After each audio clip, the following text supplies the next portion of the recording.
Sanibonani, umqeqeshi wensizwa lo. Umfana waseMpendle. So bafo kungani kungamele ubuze intombazane ngamantombazane? Ngamanye amazwi ngithi kuwe, kungani kungamele uthole i-advice kwintombazane ngamantombazane ukuthi othandweni adingani? Okay, ngizokutshela isizathu namhlanje. Yabona mawungaya entombazaneni manje uyofuna i-advice ngokuthi amantombazane adingani. Intombazane into ezofika iyenze izokuhlalisa phansi kahle. Okay, ngihlale phansi kahle bese iyakutshela ithi yabona bhuti wami into ekumele uyenze, kumele umuntu wakho umfonele njalo. Kumele umfonele njalo ngosuku. Kuthi nje usukwini umbuzo ukuthi impilo yakhe ihamba kanjani, umcheck njalo, WhatsApp njalo, yabo. Ungasabi WhatsApp njalo. Isekuseni usende good morning, bhalela ama message usende good morning, intambama usendele good night. Umthengele izipho umuntu wakho, umspoil umuntu wakho, umkhiphele endaweni e-right. But siyazi mina nawe ukuthi mangabe wenza yonke leyo mfishi kwenzakalani, yabo. Siyazi ukuthi akuyona into ekumele uyenze njengensizwa ngoba inomphumela omubi othandweni leni, yabo. But mawuye entombazaneni iyona into ezofika isho kuwena leyo. So noma ake mhlambe intombazane mhlamba ayifuna ukugqoma but uyagijima uyobuza intombazane into ezofika iyenze futhi izosaba nje ukutshela cause bona babizwa ngokuthi ama-emotional beings, ngamanye amazwi ba-concerned kakhulu ukuthi into abayishoyo izokuphatha kanjani, yabo. Abafuni ukhetha ama-feelings akho, bazama ngayo yonke indlela ukuthi mangabe besho into kube into ezokuphatha kahle, yabo.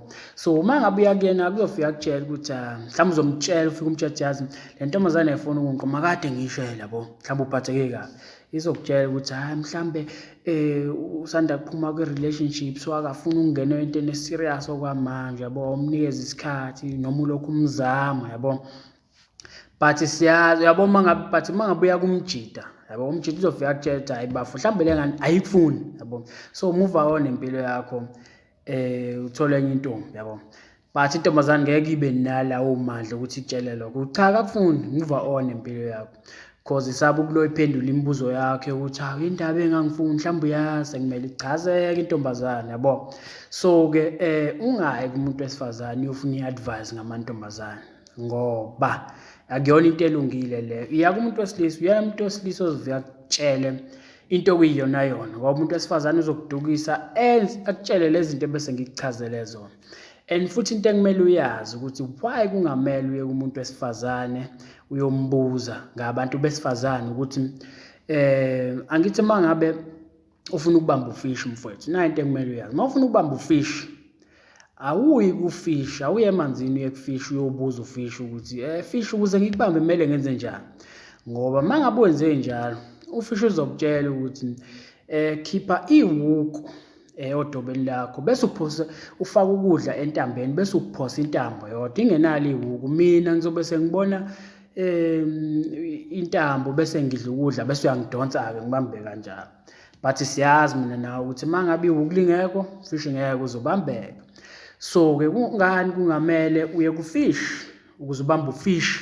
Kumele uye kumdobi ngoba umdobi wenzani? Uyazi umdobi ukuthi kumele wenze njani, ufake ihuku bese ulikhava ngokudla bese uyaphosa ukuze ufishi uzokwenza njani, uzothi uyadla ukudla ugaxele ehukwini bese uyabambeka. So mfethu uqaphele mfethu, abantu besifazane moya kubona bazozama ukuziprotecta ukuthi bengaphoxi bezozama ukukutshela into ezohlala kamnandi kuwena, bazonqena nje ukukutshela into njengoba kuyiyona. Intombazane mangabe ingakufuni, intombazane ngeke ikutshela. Mangabe uyibuza nje ngenye intombazane ngeke ize ikutshele ukuthi cha akafuni bhuti idlulela phambili, akhona amanye amantombazane.